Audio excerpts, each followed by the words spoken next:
का practice set दूसरा देखेंगे। इसमें रीजनिंग के 20 इंपॉर्टेंट प्रश्न है। यदि आप एसएससी, रेलवे या किसी भी परीक्षाओं की तैयारी कर रहे हो तो ये प्रैक्टिस सेट आपके लिए काफ़ी इंपॉर्टेंट है, क्योंकि इस प्रैक्टिस सेट में जो प्रश्न दिए गए हैं उसी टाइप के प्रश्न आपकी परीक्षाओं में पूछे जाएंगे। तो चलिए हम शुरू करते हैं प्रश्न 1 से। हमारा पहला प्रश्न दिया है, प्रश्न कह रहा है कि निम्नलिखित विकल्पों में से संबंधित संख्या को चुनिए। यानी यहाँ पर जैसे 925 का संबंध 16 से है तो हमें यहाँ पर 830 का संबंध बताना है। तो जब भी ऐसे प्रश्न को सोल्व करना है तो यहाँ पर सबसे पहले देखना है कि जिस प्रकार 925 से 16 लिखा है, ठीक है, उसी प्रकार 830 का आपको बताना है। तो देखिए सबसे पहले हमें क्या पता करना है, यहाँ पर 925 से 16 कैसे लिखा है, ठीक है। तो देखिए यहाँ पर संख्या क्या दी है, 925 दी है और यहाँ पर क्या दी है, 16 दी है। यानी ये संख्या हमारी क्या है, बड़ी संख्या है और ये क्या है, छोटी सी संख्या है, ठीक है। तो अब क्या करेंगे, यहाँ पर देखिए ऐसी संख्या जब भी आपको मिले तो यहाँ पर क्या करना है, इन संख्या को आपस में जोड़ लेना है, ठीक है। क्या करना है, आपस में जोड़ लेना है। तो देखिए 925 यानी यहाँ पर कैसे जोड़ना है, 9 प्लस 2 प्लस 5, ठीक है। इनको क्या करना है, आपस में जोड़ना है। तो देखिए इनको आपस में जोड़ लेते हैं तो कितने होते हैं, 16 होते हैं, ठीक है। और यहाँ पर इसका संबंध 16 से दिया है तो हम क्या करेंगे, उसी प्रकार से यहाँ पर भी इनको आपस में जोड़ लेंगे, ठीक है, सेम इसी तरीके से। तो 8 प्लस 3 प्लस 0, ठीक है, 8 प्लस 3 प्लस 0 और इन सभी को जोड़ देंगे तो यहाँ पर कितने हो जाएंगे, 11 हो जाएंगे, ठीक है। तो जिस प्रकार यहाँ पर जोड़ के 16 लिखा था तो हम भी यहाँ पर जोड़ के क्या लिखेंगे, यहाँ पर 11 आया तो 11 को लिखेंगे, ठीक है। तो यहाँ पर जो 830 है इसका संबंध किससे होगा, 11 से होगा, ठीक है। तो ऑप्शन में देखेंगे, ऑप्शन हमारे डी में दिया है तो ऑप्शन डी हमारा इस प्रश्न का सही जवाब होगा, ठीक है। चलिए हम बढ़ते हैं प्रश्न 2 पे। अब दूसरे नंबर का प्रश्न दिया है। अब प्रश्न कह रहा है कि कौन सा वेन आरेख निम्नलिखित वर्गों को सही निरूपित करता है। यानी दोस्तों यहाँ पर हमें वेन डायग्राम का प्रश्न दिया है, ठीक है, और पूछा है कि यहाँ पर कौन सा आरेख सही वर्गों को निरूपित करता है। तो यहाँ पर क्या करना है, देखिए जैसे हमें यहाँ पर दिया है सप्ताह, फिर दिया है महीना, फिर दिया है वर्ष, ठीक है। तो इनका वेन आरेख कैसा बनेगा ये प्रश्न पूछा है। तो देखिए आपको जब भी वेन आरेख का प्रश्न पूछा जाए तो आपको क्या करना है, आसान भाषा में समझिए। जैसे यहाँ पर हमें सबसे पहला शब्द क्या दिया है, सप्ताह दिया, ठीक है। तो इसी का डायग्राम बना लो। जैसे क्या दिया है, सप्ताह दिया है, ठीक है। तो ये हम किसका बना लेते हैं, सप्ताह का बना लेते हैं, ठीक है। फिर देखिए दूसरा हमें कौन सा मिला है, तो दूसरा यहाँ पर दिया है महीना। अब देखिए यहाँ पर हमें सप्ताह और महीना का आपस में इनका देखना है, ठीक है, रिलेशन देखना है। तो देखिए जैसे यहाँ पर सप्ताह और महीने का आपस में रिलेशन ये है कि जो सप्ताह ये महीने के अंतर्गत आता है, ठीक है, यानी कि क्या आता है, महीने के अंदर आता है। तो जब तक क्या है, सप्ताह महीने के अंदर आता है तो हम क्या करेंगे, इसको अंदर ले लेंगे। और ये हमारा ऊपर वाला डायग्राम किसका बना है, यहाँ पर हमारा महीने का, ठीक है। उसके बाद हम देखेंगे यहाँ पर क्या दिया है, वर्ष। अब ये तीसरा वाला, अब तीसरे वालों को क्या देखेंगे, इससे रिलेशन देखेंगे और इससे रिलेशन देखेंगे, ठीक है। तो अब देखिए यहाँ पर हम इससे देखते हैं तो वर्ष क्या है, वर्ष के अंदर महीने आता है और महीने के अंदर क्या आता है, सप्ताह आता है, ठीक है। तो हम क्या करेंगे, यहाँ पर वर्ष का डायग्राम भी इनके ऊपर बना लेंगे, यानी कि इन दोनों को अंदर ले लेंगे। अब देखिए डायग्राम हमारा किसका बना है, तो ये हमारा साल का बना है, ठीक है। ये किसका, वर्ष का बना है। अगर हम यहाँ पर डायग्राम अंदर वाला देखेंगे तो ये हमारा महीना का बना है और इसके भी अंदर देखेंगे तो ये हमारा किसका बना है, सप्ताह का। क्यों, क्योंकि देखिए साल के अंदर क्या आता है, महीना, और महीने के अंदर क्या आता है, सप्ताह, ठीक है। तो डायग्राम कैसा बनेगा, इस टाइप से। ये वाला डायग्राम हमें ऑप्शन में देखना है। तो ऑप्शन में देखिए बी हमें दिया है तो बी हमारा सही जवाब हो जाएगा, ठीक है। अब चलिए हम बढ़ते हैं प्रश्न 3 पे। अब तीसरे नंबर का प्रश्न दिया है। प्रश्न क्या कह रहा है कि नीचे दी गई श्रृंखला श्रेणी में प्रश्नवाचक चिन्ह के स्थान पर कौन सी संख्या आएगी। यानी दोस्तों हमें यहाँ पर संख्या लिखी है और इन्हीं संख्या में जो श्रेणी संख्या है, ठीक है, इसी में जो प्रश्नवाचक चिन्ह दिया है यहाँ पर कौन सी संख्या आएगी ये प्रश्न पूछा है, ठीक है। तो ऐसे प्रश्न को सोल्व करना है तो आपको सबसे पहले क्या देखना है, जैसे 30 से 31 कैसे लिखा है, फिर 37 कैसे लिखा है, 37 से 42, 42 से 48, 48 से 55 कैसे लिखा है, सेम तरीके से यहाँ पर बताना, ठीक है। तो ये काफ़ी इंपॉर्टेंट प्रश्न है श्रृंखला का। तो देखिए क्या करेंगे हम, यहाँ पर 30 से क्या लिखा है, यहाँ पर 33, यानी यहाँ पर +3 किया है, ठीक है। फिर देखिए 33 से यहाँ पर 37 लिखा है, यानी यहाँ पर +4 किया गया है। अब देखिए 37 से यहाँ पर 42 लिखा है, यानी यहाँ पर प्लस कितना किया है, 5 किया है, ठीक है। फिर देखिए 42 से यहाँ पर 48 किया है, यानी यहाँ पर प्लस कितना किया है, 6 किया है, ठीक है। और यहाँ पर 48 से 55 लिखा है, यानी कि यहाँ पर प्लस कितना किया है, 7 किया है। अब आपको यहाँ पर पैटर्न दिखा होगा, जैसे पहले 3 प्लस हुआ था, फिर 4 5 6 7। तो अगर हमें अगली संख्या लाना है तो प्लस कौन सा करना पड़ेगा, 8 करना पड़ेगा। किस में, 55 में। ठीक है, तो जब हम 55 में 8 को जोड़ते हैं तो यहाँ पर कितने हो जाएंगे, 63 हो जाएंगे। ठीक है, कितने हो जाएंगे, 63। ऑप्शन में देखिए 63 हमारा ऑप्शन बी में दिया है, तो ऑप्शन बी हमारा सही जवाब हो जाएगा। ठीक है, अगर दोस्तों आप अभी तक इस चैनल को सब्सक्राइब नहीं करें तो प्लीज़ ज़रूर सब्सक्राइब कर लीजिए, क्योंकि आपके ये 20 प्रश्न इतने इंपॉर्टेंट हैं, क्योंकि आपको परीक्षा में देखने को मिलेंगे। ठीक है, अब चलिए हम बढ़ते हैं प्रश्न 4 पे। अब चौथे नंबर का प्रश्न दिया है। प्रश्न कह रहा है कि किसी सांकेतिक भाषा में 541 को 100 लिखा है, तो 671 को क्या लिखा जाएगा, ये प्रश्न कह रहा है। ठीक है, ये प्रश्न रेलवे आरपीएफ एसआई में पूछा था। ठीक है, आरपीएफ एसआई। अब देखिए ऐसे प्रश्नों को कैसे देखना है, ये कोडिंग डिकोडिंग का है। यानी हमें यहाँ पर क्या कहा है कि किसी सांकेतिक भाषा में, मान लीजिए आपको प्रश्न सोल्व करते नहीं आता है, लेकिन प्रश्न खुद कह रहा है आपको। ठीक है, क्या कह रहा है, देखिए किसी सांकेतिक भाषा में 541 को 100 लिखा है, तो यहाँ पर 671 को क्या लिखा जाएगा, बस ये प्रश्न कह रहा है। तो क्योंकि प्रश्न ऑलरेडी हमें दिया है कि यहाँ पर क्या दिया है, 541 का 100 दिया है, तो हम इसी तरीके से 671 का पता करेंगे। ठीक है, तो देखिए सबसे पहले यहाँ पर ये देखेंगे कि 541 से 100 कैसे लिखा है। अगर हम यहाँ पर देखिए क्या करेंगे, इन संख्या को देखते हैं, क्या दिया यहाँ पर 541, यानी इसे हम क्या करते हैं, जोड़ लेते हैं। तो देखिए यहाँ पर 5, फिर यहाँ पर 4 और यहाँ पर 1। अगर हम इनको आपस में प्लस कर देते हैं, ठीक है, तो प्लस करने पर कितने हो जाएंगे, यहाँ पर 10 हो जाएंगे। ठीक है, कितने हो जाएंगे, 10 हो जाएंगे। लेकिन यहाँ पर कितना लिखा है, 100 लिखा। अगर हम यहाँ पर 10 का वर्ग कर देते हैं तो 10 का वर्ग कितना होता है, 100 होता है। ठीक है, अब यहाँ पर 100 लिखा है। अब सेम तरीके से क्या करेंगे, यहाँ पर 671 को आपस में जोड़ेंगे। तो 671 यानी इसको आपस में जोड़ेंगे, 6 + 7 + 1। ठीक है, अब इनको आपस में जोड़ देंगे तो यहाँ पर 6 और 7 13, 13 1 14। यहाँ पर कितना हो रहा है, 14 हो रहे। अब देखिए यहाँ पर भी जोड़ के क्या किया था, वर्ग किया था, तो हम भी क्या करेंगे, इस 14 का वर्ग करेंगे। तो 14 का वर्ग कितना होता है, ये आपको याद होना चाहिए। ठीक है, तो 14 का वर्ग होता है 196, यानी कि 196। ऑप्शन में देखिए 196 हमें ऑप्शन नंबर कहाँ पर मिला है, तो ऑप्शन नंबर सी में दिया है। ठीक है, तो ऑप्शन सी हमारा यहाँ पर सही जवाब होगा। ठीक है, अब ये प्रश्न आपको समझ में आ चुका होगा। चलिए हम बढ़ते हैं प्रश्न 5 पे। अब 5वें नंबर का प्रश्न दिया है। प्रश्न कह रहा है कि नीचे दिए गए विकल्पों में से संबंधित अक्षर को चुनिए। यानी दोस्तों यहाँ पर हमें क्या करना है, जिस प्रकार आरआरबी का संबंध टीटीडी से है, तो हमें यहाँ पर बताना है एएडी का। ठीक है, तो ये हमारा एनोलॉजी का ही प्रश्न है। एनोलॉजी के 3-4 टाइप ऐसे हैं जो हमेशा परीक्षाओं में देखने को मिलते हैं।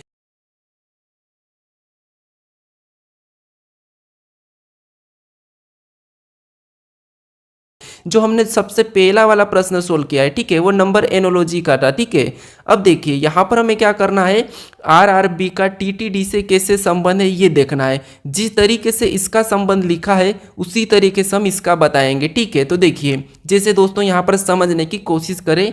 यहाँ पर जब भी आपको ऐसे प्रश्न मिले तो एक एक अक्षर को देखना है, जैसे आर से यहाँ पर टी, यानी जहाँ भी आपको लेटर का मिले तो देखिए, फिर यहाँ पर आर से टी और यहाँ पर बी से डी। तो यहाँ पर हम क्या करेंगे, देखिए यहाँ पर देखिए आपको पता होना चाहिए कि आर हमारा कितने नंबर पे, 18 नंबर पे आता है। तो आर हमारा कितने पे, 18 पे, और बी हमारा 2 नंबर पे। ठीक है, और टी कितने नंबर पे, 20 नंबर पे, और यहाँ पर भी 20 नंबर पे, और डी कितने पे, 4 पे। ठीक है, अगर हम यहाँ पर ध्यान से देखते हैं तो देखिए 18 से 20, 18 से 20, 2 से 4, यानी आप क्या करोगे यहाँ पर, जैसे आर एस टी, ठीक है, 2 प्लस हुआ है, यहाँ पर कितना प्लस हुआ, 2 प्लस, यहाँ पर भी आर एस टी 2 प्लस हुआ है, और बी सी डी यहाँ पर भी 2 प्लस हुआ है। ठीक है, तो हम क्या करेंगे, इसी तरीके से यहाँ पर भी 2 प्लस करेंगे। तो ए के बाद ए बी सी, 2 प्लस करेंगे सी, ये हमने 2 प्लस किया। यहाँ पर भी 2 प्लस करेंगे ए बी सी, तो ये 2 प्लस किया सी। ठीक है, फिर डी में भी क्या करेंगे, 2 को प्लस कर लेंगे, तो यहाँ पर 2 प्लस करेंगे तो डी ई एफ, यानी यहाँ पर क्या हो जाएगा, एफ। अब देखिए हमें ऑप्शन में मिलना चाहिए सी सी एफ। ठीक है, ऑप्शन में देखिए सी सी एफ हमें ऑप्शन नंबर बी में मिला है। ठीक है, तो ऑप्शन बी हमारा सही जवाब हो जाएगा। अब चलिए हम बढ़ते हैं प्रश्न 6 पे। अब 6 नंबर का प्रश्न दिया है। प्रश्न कह रहा है कि किसी कूट भाषा में एनिमल को 11, 49, 13, 112 कूट लिखा है तो CAT का कूट क्या होगा। ठीक है, यानी दोस्तों ये भी हमारा कोडिंग डिकोडिंग का ही प्रश्न है, क्योंकि प्रश्न कह रहा है कि किसी कूट भाषा में एनिमल को ये अंक दिया है। ठीक है, तो हमें किसका बताना है, यहाँ पर CAT का बताना है। तो देखिए यहाँ पर आसान तरीका है कि जैसे ए से यहाँ पर 1 लिखा है, यानी कि ए हमारा 1 नंबर पे आता है। ठीक है, ABCD में। फिर एन हमारा ABCD में 14 नंबर पे आता है तो 14 को लिखा है। आई हमारा ABCD में 9 नंबर पे आता है तो 9 को लिखा है। एम हमारा ABCD में 13 नंबर पे आता है 13 को लिखा है। ए हमारा ABCD में 1 नंबर पे आता है तो 1 को लिखा है। एल हमारा ABCD में 12 पे आता है तो 12 को लिखा है।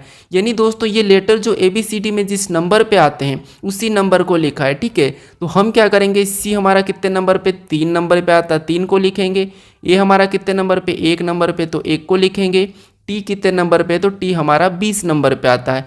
यानी हमारा कोड क्या बना CAT का, तो 31-20। तो ये हमें ऑप्शन में देखना है। ठीक है, 31-20 ऑप्शन में देखेंगे तो ऑप्शन हमारे यहाँ पर डी में दिया है, तो ऑप्शन डी हमारा यहाँ पर सही जवाब हो जाएगा। ठीक है, तो आप सभी प्रश्नों को अच्छे से समझने की कोशिश करें। अगर आपको इन प्रश्नों का PDF चाहिए तो आप टेलीग्राम पर जाकर डाउनलोड कर सकते हो। ठीक है, टेलीग्राम का चैनल का लिंक मैं आपको डिस्क्रिप्शन में दे दूंगा। अब चलिए हम बढ़ते हैं प्रश्न 7 पे। अब 7वें नंबर का प्रश्न दिया है। प्रश्न कह रहा है कि यदि AB बराबर 27 तथा BC बराबर 125 तथा CD बराबर 143 लिखा है तो ABDB बराबर पूछा गया है। ठीक है, तो दोस्तों ऐसे प्रश्न काफ़ी इंपॉर्टेंट होते हैं जो कि SSC रेलवे में पूछे जाते हैं। ठीक है, तो इनको कैसे सोल्व करना है, जैसे यहाँ पर दिया है AB बराबर 27 दिया है तो हमें ये पता करना है कि कैसे दिया है। फिर यहाँ पर BC बराबर 125 दिया है तो ये पता करना है कि ये कैसे दिया है। और यहाँ पर CD बराबर 343 दिया है।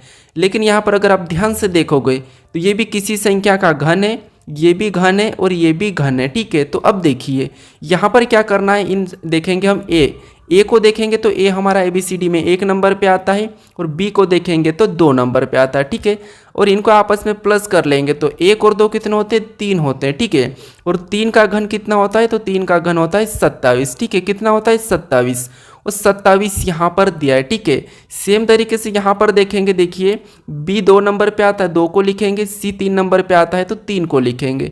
फिर क्या करेंगे, इनको प्लस करेंगे तो 3 और 2 यहाँ पर कितना होते हैं, 5 होते हैं, और 5 का घन करेंगे। ठीक है, 5 का घन कितना होता है, 125 होता है। ठीक है, कितना होता है 125, और 125 भी यहाँ पर दिया है। अब सेम तरीके से यहाँ पर पता करेंगे C, तो C 3 नंबर पे आता है, D हमारा 4 नंबर पे आता है। ठीक है, इसे भी आपस में प्लस करेंगे तो कितना हो जाएंगे 7, और 7 का घन कितना होता है, 7 का घन होता है 343। ठीक है, कितना होता है 343, और 343 यहाँ पर दिया है। तो अब क्या करना है, आपको यहाँ पर पैटर्न पता चला होगा कि इनके अंकों को क्या करना है, जोड़ के उसका घन करना है। ठीक है, तो देखिए यहाँ पर A हमारा कितने नंबर पे, 1 नंबर पे आता है। फिर देखिए B कितने नंबर पे, तो B हमारा 2 नंबर पे। फिर D कितने नंबर पे, तो D हमारा 4 नंबर पे। और B कितने नंबर पे, तो B हमारा 2 नंबर पे। हमने यहाँ पर क्या किया था, इनको जोड़ के इनका घन किया था। ठीक है, तो वैसा ही हम यहाँ पर करेंगे। अब देखिए जैसे इनको आपस में प्लस कर लेते हैं तो यहाँ पर प्लस करेंगे तो 1 और 2 3, 3 और 4 7, 7 और 2 9।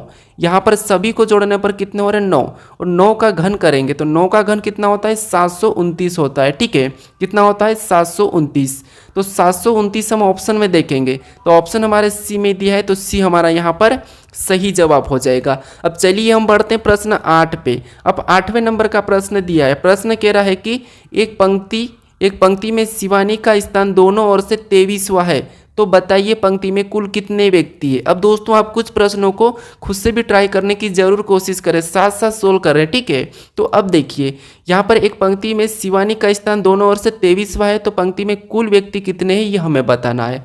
तो देखिए जब ऐसे प्रश्न आपको पूछे जाते हैं तो हमें क्या करना होता है, आप थोड़ा सा समझिए। मान लीजिए एक हमारी ये क्या है, पंक्ति है। ठीक है, ये क्या है, एक पंक्ति है और इसमें कितने लोग बैठे हैं ये नहीं पता है, हमें यही बताना है कि कुल कितने लोग हैं। ठीक है, लेकिन कह रहा है कि शिवानी का स्थान दोनों ओर से कितना है, 23वां है, ठीक है। कितना है? 23 का 23वां है, ठीक है। अब देखिए ऐसे प्रश्नों को क्या करना है आपको, देखिए अगर हम इससे इधर से भी गिनेंगे तो शिवानी का स्थान 23वां आएगा और इधर से भी गिनेंगे तो 23वां आएगा। यानी यहाँ पर क्या करेंगे हम 23 को प्लस कर लेंगे, ठीक है। क्या करेंगे? दोनों को जोड़ लेना है, ठीक है। जब भी ऐसे प्रश्न मिले तो दोनों को जोड़ लेना है। तो 23 को जोड़ेंगे तो यहाँ पर कितने हो जाएंगे? 46 हो जाएंगे, ठीक है। अब 46 अगर आप ऑप्शन में देखोगे और ऑप्शन में सी लगाओगे तो ये आपका गलत हो जाएगा, ठीक है। अब यहाँ पर आपको 46 नहीं लगाना है, दोनों को जोड़ के क्या करना है? एक माइनस करना है, ठीक है। अब एक माइनस क्यों करना है यहाँ पर समझिए। एक माइनस इसीलिए कर रहे हैं क्योंकि देखिए एक बार हम इधर से गिनेंगे, ठीक है, 23 पे, और एक बार हम इधर से गिने तो 23 पे ही है। यानी हम क्या करेंगे? 2 बार, यानी कि ये एक बार ज़्यादा गिना जाती है, ठीक है। तो इसीलिए हम क्या करते हैं? एक बार गिनेंगे तो एक माइनस कर लेंगे, ठीक है। इसको 2 बार गिन रहे हैं इसीलिए एक माइनस करेंगे तो हमारा यहाँ पर क्या हो जाएगा? 45 हो जाएगा, ठीक है। 46 में से एक माइनस करेंगे 45, यानी कि पंक्ति में कुल कितने व्यक्ति हैं? तो 45 व्यक्ति। अगर आपको यकीन नहीं है तो आप क्या करोगे? कुछ बिंदियां लिखकर टोटल 46 बिंदियां लिखकर क्या करना? इधर से गिनना और किसी स्थान को, ठीक है। तो हमारा इस प्रश्न का सही जवाब ऑप्शन बी हो जाएगा। अब चलिए हम बढ़ते हैं प्रश्न 9 पे। अब 9वें नंबर का प्रश्न दिया है। प्रश्न कह रहा है कि एक बॉक्स में ए बी सी डी 4 धातु को रखा गया है जिसमें से ए बी से भारी है और बी से सी से भारी है और ए सबसे भारी नहीं है, तो बताइए सबसे भारी कौन है। अब दोस्तों मान लीजिए आपको ऐसे प्रश्न सोल्व करते नहीं आते हैं, लेकिन आप अपनी ओर से दिमाग लगाइए। जैसे प्रश्न क्या कह रहा है वो समझना आपको, कि एक बॉक्स में ए बी सी डी 4 धातु को रखा गया है, ठीक है। मान लीजिए कोई एक बॉक्स है और वहाँ पर हमें 4 धातु को रखना है। उसके बाद अब कह रहा है कि जिसमें, ठीक है, जिसमें से ए बी से भारी है। अब आपको इतना पढ़ना है, ए क्या है? बी से भारी है। तो आप अपने हिसाब से कर लीजिए। जैसे मान लीजिए मैं करता हूँ, जैसे ए क्या है तो ए देखिए ए क्या है तो ए बी से भारी है, तो ये हम ए को रखते हैं। और ए क्या है? बी से भारी है, तो बी क्या हो जाएगा? नीचे आ जाएगा, क्योंकि ये भारी है या बड़ा है। मैं अपनी तरफ से, आप भी अपनी तरफ से सोल्व कर सकते हो आपके साथ भी, ठीक है। अब देखिए ए बी से भारी है, आपको यहाँ पर दिखा है ए बी से भारी है मतलब बड़ा है। फिर देखिए और बी सी से भारी है, यानी यहाँ पर देखिए अब कह रहा है कि बी सी से भारी है, तो अब सी और कहाँ जाएगा? नीचे आ जाएगा। अब देखिए बी क्या है? सी से भारी है, आपको यहाँ पर दिखा है। उसके बाद आगे कहा कि और ए सबसे भारी नहीं है, तो बताइए सबसे भारी कौन है। अब देखिए ए तो सबसे भारी नहीं है, ये प्रश्न का है। और प्रश्न में यहाँ पर बॉक्स में कितने व्यक्ति को बिठाना था हमें? यहाँ पर कितनी धातु थी? 4 थी। तो अब हमारे पास कौन सी बची है? तो डी। अब डी कहाँ हो जाएगी? सबसे ऊपर हो जाएगी। अब सबसे ऊपर क्यों होगी? क्योंकि यहाँ पर कहा है कि ए सबसे भारी नहीं है, ठीक है। ए सबसे भारी नहीं है तो ये डी से कम होगा, ठीक है। तो यहाँ पर प्रश्न पूछा है कि बताइए सबसे भारी कौन है, तो सबसे भारी कौन हो जाएगा? हमारा डी हो जाएगा। अगर सबसे कम पूछा जाता तो सी हो जाता, ठीक है। तो यहाँ पर हमारा डी वाला सही होगा, यानी कि ऑप्शन डी हमारा यहाँ पर सही हो जाएगा। अब चलिए हम बढ़ते हैं प्रश्न 10 पे। अब 10वें नंबर का प्रश्न दिया है। प्रश्न कह रहा है कि विशाल एक लड़की की ओर इशारा करते हुए कहा कि वह मेरे दादाजी के एकमात्र पुत्र की बहू है, बताइए वह लड़की विशाल से किस प्रकार संबंधित है। यानी दोस्तों हमारे ये क्या है? रिलेशन वाले प्रश्न, यानी कि ब्लड रिलेशन। यानी आपको यहाँ पर ऐसे प्रश्न को सोल्व करना है तो आपको अपने आप को खुद को लेना है, ठीक है। यकीन नहीं तो आप खुद को लेके देख लीजिए। जैसे क्या करना है, यहाँ पर मेरे साथ साथ समझिए। यहाँ पर विशाल एक लड़की की ओर इशारा करते हुए कहा, देखिए मान लीजिए ये कौन है? आप हो, ठीक है। ये विशाल आप हो, ठीक है। ये कौन हो? आप हो। ये विशाल आप हो। उसके बाद आगे कहा कि विशाल एक लड़की की ओर इशारा करते हुए कहा कि वह मेरे दादाजी के, अब देखिए ये कौन हो? आप हो, ठीक है। और आपके दादाजी यानी कि पहली पीढ़ी तो आपका पापा होगा और दूसरी पीढ़ी आपका दादाजी हो जाएगा, ठीक है। अब यहाँ तक हमने कहा है। उसके बाद अब देखिए दादाजी के, यानी ये दादाजी के एकमात्र पुत्र की बहू, यानी दादाजी का एकमात्र पुत्र यानी कि आपका पिता, और एकमात्र पुत्र की बहू, एकमात्र पुत्र की बहू मतलब आपके यहाँ पर क्या आ जाएगी? यहाँ पर पत्नी आ जाएगी। क्या आ जाएगी? पत्नी आ जाएगी, ठीक है। किसकी? विशाल की।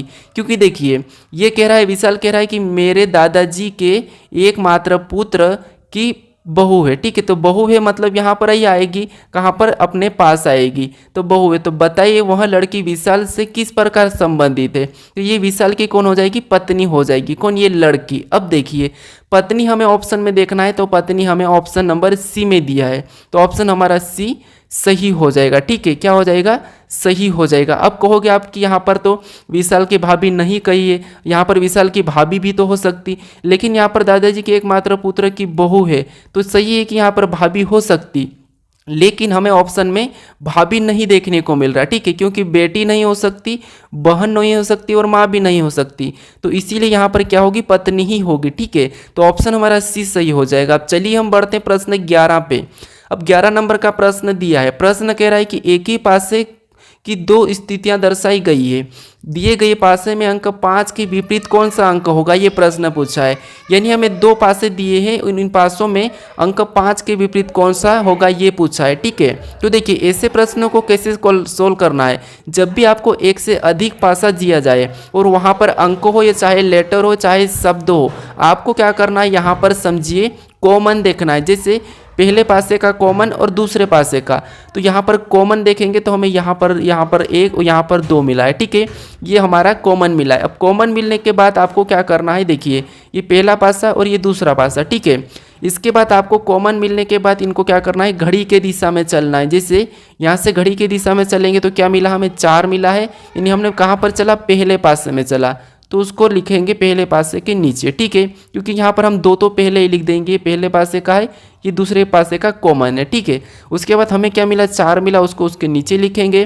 फिर आगे चलेंगे तो हमें क्या मिला, 3 मिला, तो 3 को भी उसके नीचे लिखेंगे। अब हम दूसरे पासे में चलेंगे, तो दूसरे पासे में चलेंगे तो हमें क्या मिला, 1 मिला, तो 1 को लिखेंगे। फिर आगे चलेंगे तो हमें 5 मिला, तो 5 को लिखेंगे। ठीक है, अब देखिए ऐसा लिखने के बाद जो आमने सामने की संख्या है, जैसे ये संख्या है, ये संख्या है, ये क्या है, एक दूसरे के विपरीत है। ठीक है, अब पासे में आपको पता होगा 1 से लेकर 6 तक फलक होती है, तो जो संख्या नहीं दिख रही है वो किसकी हो जाएगी, 6, यानी कि 2 की विपरीत हो जाएगी कॉमन संख्या के। ठीक है, अब आपको अगर 3 का विपरीत पूछा जाता तो 5 और 5 का विपरीत 3, 4 का पूछा जाता तो 1 और 1 का विपरीत 4। ठीक है, 2 का पूछा जाता तो 6 और 6 का विपरीत 2, लेकिन हमें किसका पूछा था, 5 का विपरीत पूछा था, तो 5 का विपरीत क्या है, 3 है। ठीक है, ऑप्शन में देखिए 3 हमारा ऑप्शन नंबर बी में दिया है, तो ऑप्शन बी हमारा सही जवाब हो जाएगा। अब चलिए हम बढ़ते हैं प्रश्न 12 पे।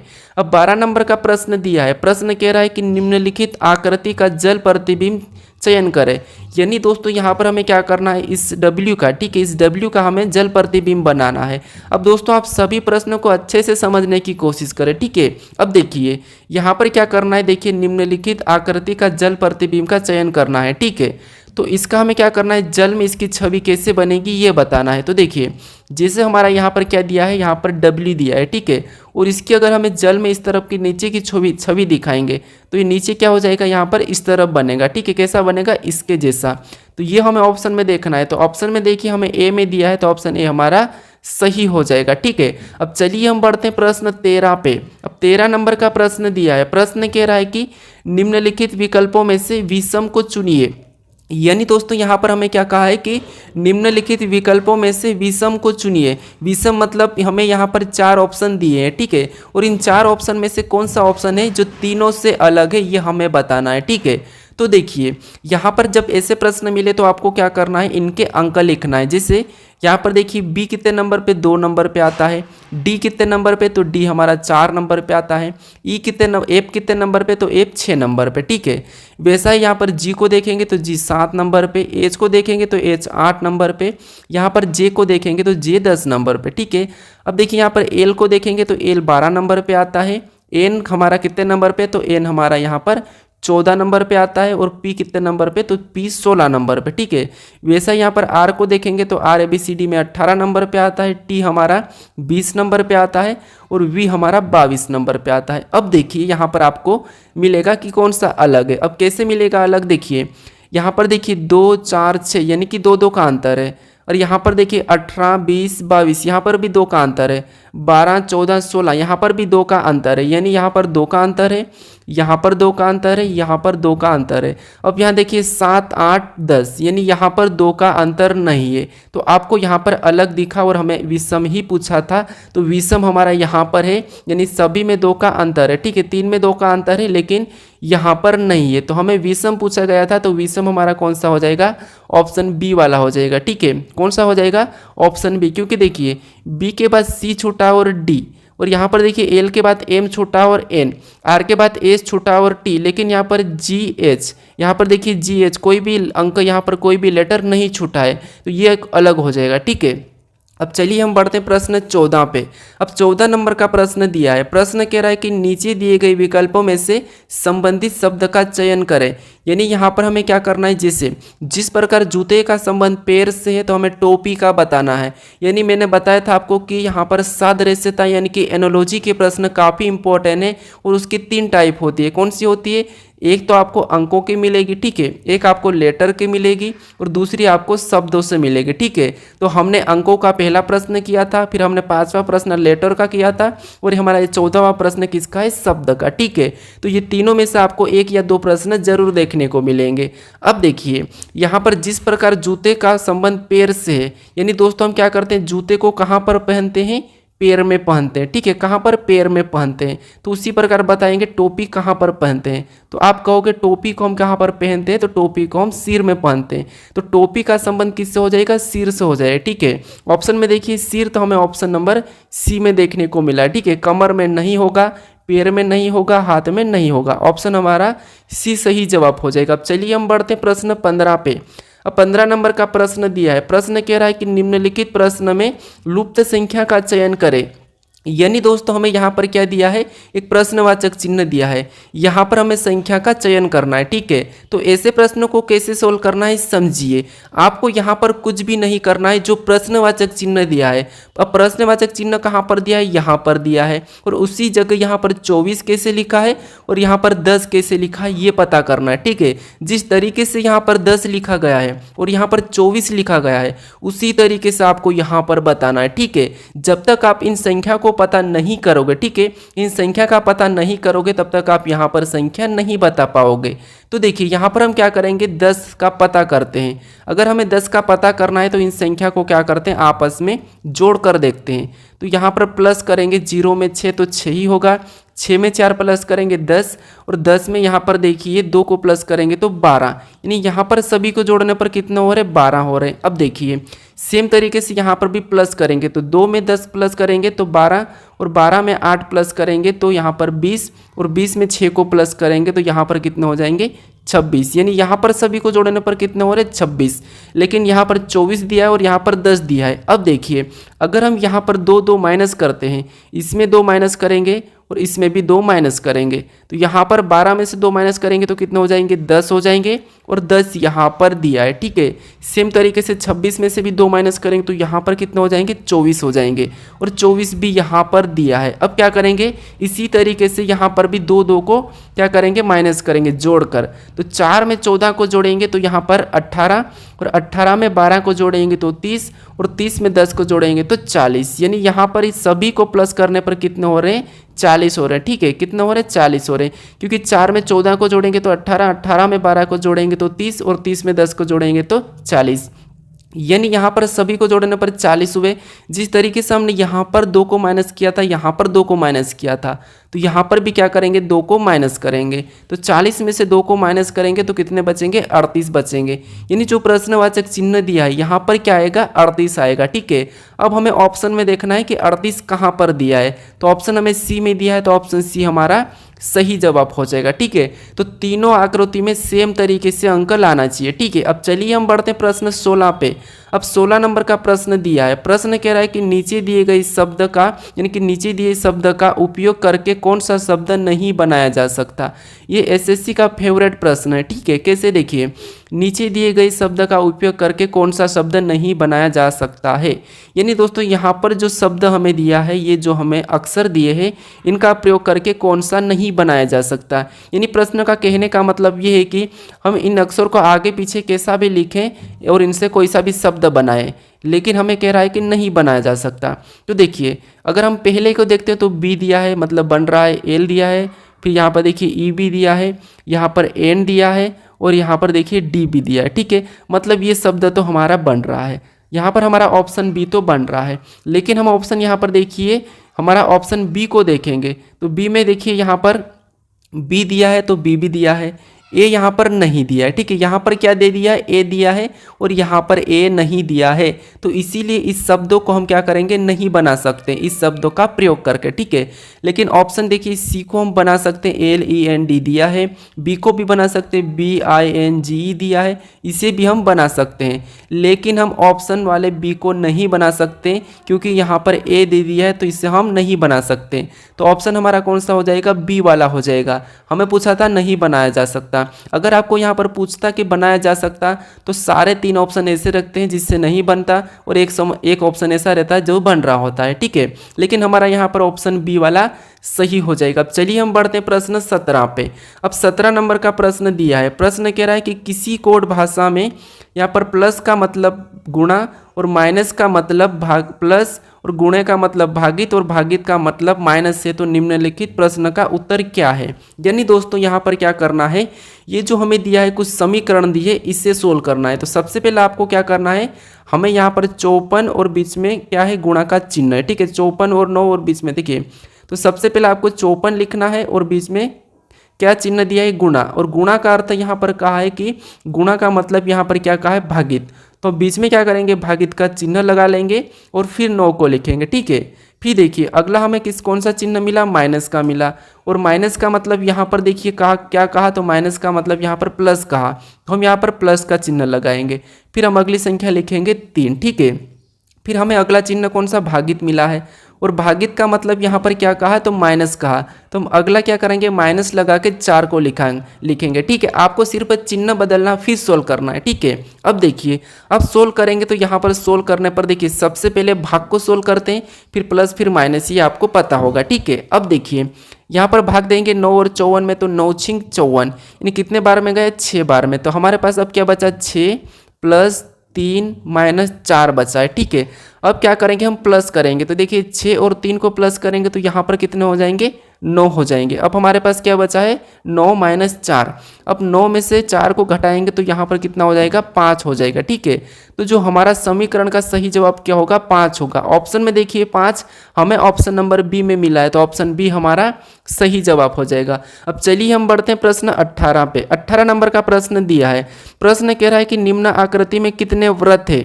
यानी दोस्तों यहाँ पर हमें वृत्त की संख्या बताना है, यानी कि जो गोल वाला है, ठीक है, इसकी संख्या बताना है। तो ये सिंपल सा प्रश्न हमें गिनना है, लेकिन दोस्तों आपको ध्यान से गिनना है, ठीक है। अब देखिए गिनेंगे, यहाँ पर देखिए, यहाँ पर छोटे छोटे को गिनते हैं, 1 2 3 4 5 6, ठीक है। फिर 7 8 9 10 11 12 13 14 15 16 17, यहाँ पर टोटल हमें कितना मिला है, 17। एक बार और गिन लीजिए, कैसे गिनना, आपको छोटे से छोटे पहले गिनते हैं। जैसे देखिए 1 फिर 2 3 4 5, ये 5 हो गए। 5 के बाद 6 7 8 9 10 11 12 13, फिर देखिए हमने बड़े को गिनेंगे, 13 के बाद 14 15 16 17, यहाँ पर कितने वृत्त है, तो 17 है, ठीक है।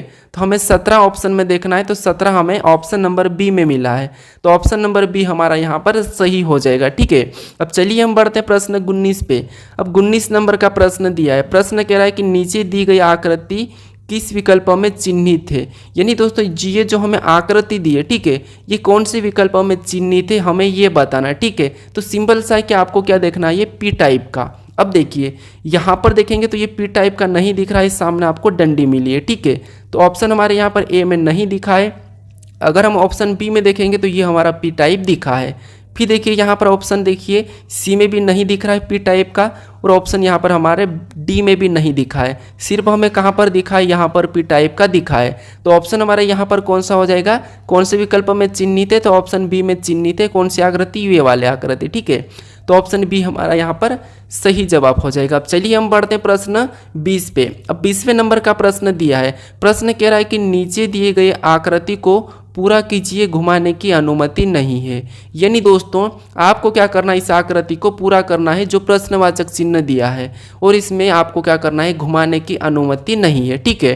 तो अगर हम सिंपल सा देखेंगे तो आपको ये लाइन एक पहली मिलेगी 1, फिर दूसरी 2, फिर यहाँ पर तीसरी, और इससे ये आकृति पूरी होगी। लेकिन हम यहाँ पर इससे ही आकृति को रखेंगे तो हम कौन सा वाला ऑप्शन सी को तो नहीं रख सकते। ऑप्शन हम डी को भी नहीं रखेंगे। अब देखिए पहली हमें छोटी सी मिलना चाहिए, लेकिन यहाँ पर तो छोटी नहीं है तो ऑप्शन बी भी नहीं रखेंगे। हमारा सिर्फ यहाँ पर क्या होगा, ऑप्शन ए ही वाला सही होगा, क्योंकि प्रश्न ये भी कहा था कि घुमाने की अनुमति नहीं है।